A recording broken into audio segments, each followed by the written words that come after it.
জি, advocate মুক্তার। জি, আমরা বাংলাদেশ একটি স্বাধীন সার্বভৌম অখণ্ড রাষ্ট্র। প্রথমেই বিবেচনা করতে হবে 3 পার্বত্য জেলা বাংলাদেশের 1/10 যে এলাকাটা, এই এলাকা সার্বভৌমত্বের অংশ। এইটা যারা মেনে নিতে পারবে না তাদের ব্যাপারে সিদ্ধান্ত গ্রহণ করতে হবে। এরকম মানে এক শান্তি চুক্তি হইল 97-এ, এরপরে চলে গেল 28 বছর, কিন্তু শান্তি আমরা দেখলাম না।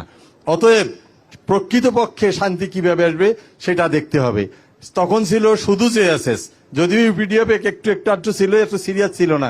এরপরে 4 গ্রুপ হয়ে গেল, কেউ বলে 5 গ্রুপ হয়েও। তারা যেহেতু বিভিন্ন এলাকায় থেকে, আমরা তো সরাসরি দেখি না, এরকম ওনাদের মাধ্যমেই শুনি 4 গ্রুপ 5 গ্রুপ ইত্যাদি আছে।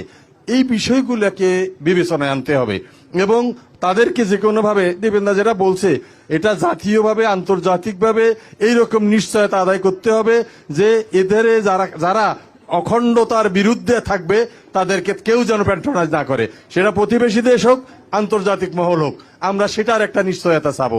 দ্বিতীয় যে বিষয়টা হবে যে এখানে আসলে ওই যে কথাটা বলছেন না, যে উন্নয়নের পূর্ব শর্ত হলো শান্তি, যে শান্তিটাই তো নাই।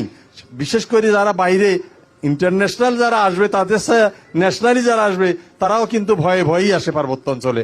এখনো সেই ভয়টা কিন্তু আমরা দূরীভূত করতে পারিনি। অতএব আমি মনে করি শান্তি প্রতিষ্ঠার লক্ষ্যে যা যা করণীয় সেটা জাতীয়ভাবে আন্তর্জাতিকভাবে ব্যবস্থা করে সেটা করতে হবে এবং আমাদের স্বাধীনতার সার্বভৌমত্ব অখণ্ডতাকে সবাই মেনে নিয়ে যদি এখানে আমরা বুক মিলিয়ে কাঁধে কাঁধ মিলিয়ে কাজ করি, তাহলে রাঙ্গামাটি পার্বত্য জেলা শুধু বক্তব্যের রানী না, ইনশাল্লাহ রূপের রানী হবে এবং আমরা সেটার সুফল অবশ্যই সবাই পাবো। আর যেখানে ওই যে টেন্ডারবাজি, চাঁদাবাজি, এই বিষয়গুলা যারাই করুক, আমি কারো নাম বলতে পারি না, এগুলো বন্ধ করতে না পারলে তাহলে উন্নয়ন যথাযথভাবে জনসমক্ষে মানে ইফেক্টিভ হবে না। অনেক ধন্যবাদ। আমার মনে হয় আমরা শেষ করি। আমাদের আলোচনা মোটামুটি বেশ দীর্ঘ হয়ে গেছে। আমরা এখনো যখন সূর্যের তাপ পড়ে গেছে, মনে হচ্ছে যে এর চেয়ে শান্তি আমরা যতগুলো প্রোগ্রাম করেছি আমি কোথাও পাই নাই। তো এই যে রাঙামাটি, এই রাঙামাটির সৌন্দর্য, রাঙামাটি দিন শেষে রাঙামাটির মানুষ শান্তি চায়। এই শান্তির সমস্ত উপাদান এখানে বিদ্যমান। এখানে মানুষের মধ্যে সম্প্রীতি আছে।